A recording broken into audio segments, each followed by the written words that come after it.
Hello everyone, it's Wednesday, January 7. Today we will read you the charts for the euro and the pound to assess potential market moves. Yesterday, both currencies came under pressure after disappointing services activity data. The Eurozone Services PMI fell to 52.4 in December from 53.6 in November. While the bloc services activity is still expanding and the moderation is cyclical, the weaker-than-expected print kept the euro's upside and triggered a corrective move lower. The pound followed a similar pattern. The UK services PMI stayed above the 50-point threshold but missed expectations, leading to a modest decline in sterling. Later in the day, traders received data on services activity and the United States, which was revised slightly lower but remained solid. The US services PMI stood at 52.5, indicating continued expansion. The US composite PMI, combining data from both the manufacturing and services sectors, eased to 52.7.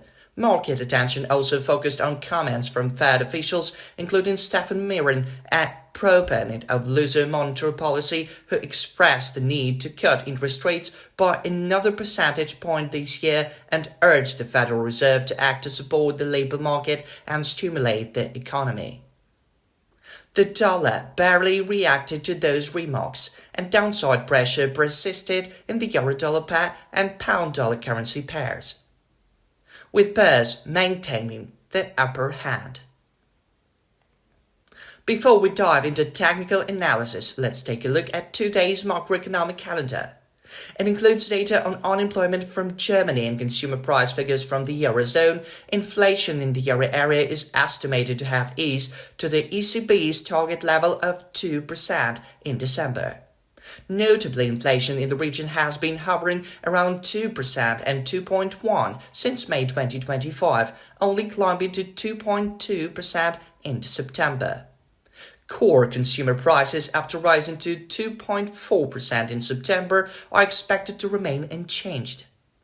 If the data comes in below analysts' focus, this would give the European Central Bank room to remain patient and keep monetary policy on hold. As for the UK, today's calendar features data on the construction PMI. Later on, all eyes will be on US statistics. The ADP Employment Change Report is forecast to show a 50,000 rise in December after a decline of 32,000 in November. Notably, the November reading was revised due to the US government shutdown. Market participants will also be watching the ISM Services PMI, which is expected to be 52.2, and the JOLTS Job Openings Report.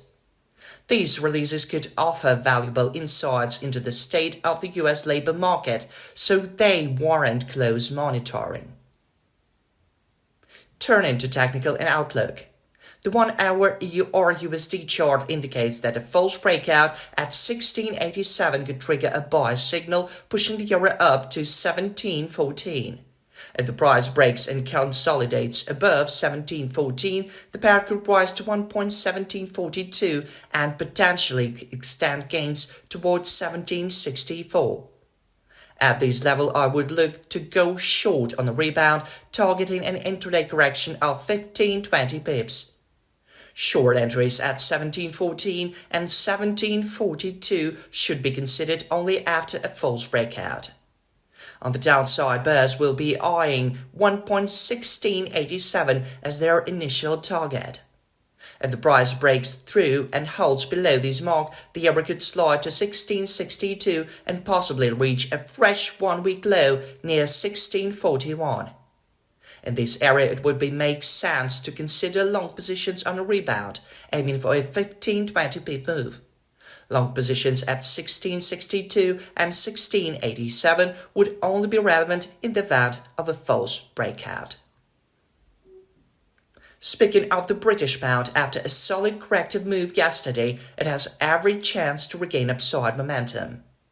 If UK construction data prints stronger than expected, a false breakout above 1.3500 could trigger a buy signal, pushing sterling toward 35.31.